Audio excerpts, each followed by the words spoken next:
Dr. Laura Baxter, massage addict. You are in for a treat today. Today we're going to talk about the connection between the back and the brain and the body. And I have my brain lamp here. When the spine moves properly, well, we're going to turn. Can you see how that lights up? It's a great instructional model that I use in my office. We have little muscles that are at the back of each of the segments all the way down. I call them hugging muscles. They're not called hugging muscles. They are caterpillar muscles, and they go from segment to segment to segment. They have very important functions to the brain. When the spine moves, these little muscles stretch. And they stretch, they have a lot of sensory information in them. What does that mean? That they're able to, when they stretch, they tell the brain, they light up the brain. Did you see how that happened there? Light up the brain to say, what's going on in my world? Because they connect right to a specific part of the brain that's for memory, for focus, for concentration, different coordination, muscle activation, focus, emotional regulation. So these little muscles go to the front part of the brain called the prefrontal cortex. Don't have to know that. Muscles connect to the brain. Only when they work. Well, they only work when the spine is aligned properly and moving properly. Think of these little muscles as stretching, stretching, stretching. They are eyes to the brain. So when they stretch by visiting your chiropractor, the brain says, I'm awake, I'm alive.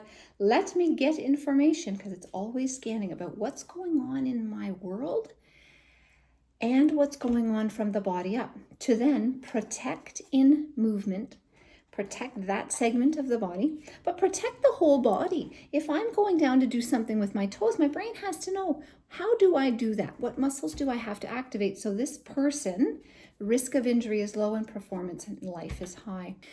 Also want to talk about pain, because that's why people go to the chiropractor.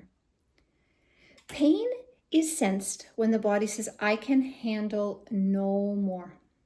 When joints don't move properly over a period of time, they begin to make incorrect errors. And then what happens? Just like, think of if you work on a factory line. If there is one error over here and it is not caught, quality control, we add on to that error, add on, then you know the line falls down completely. They create an inaccurate product.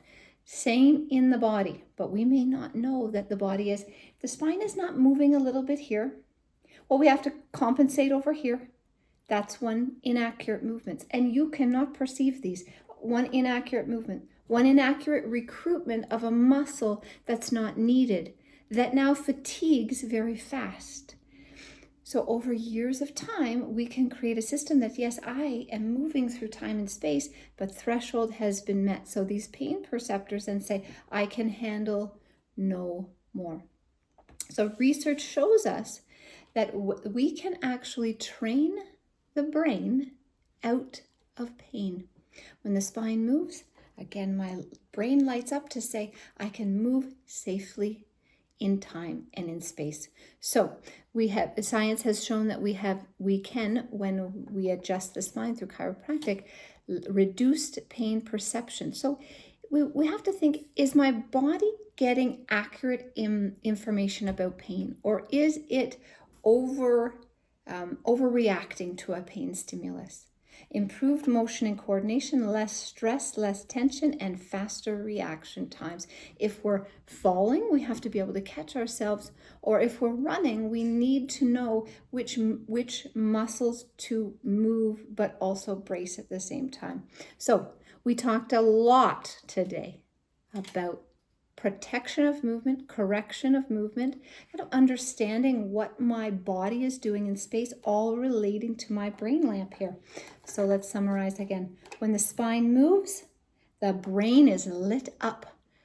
When the spine doesn't move properly, these little muscles, they don't send that information to the brain accurately or appropriately. So your next steps, find a chiropractor within our massage addict network.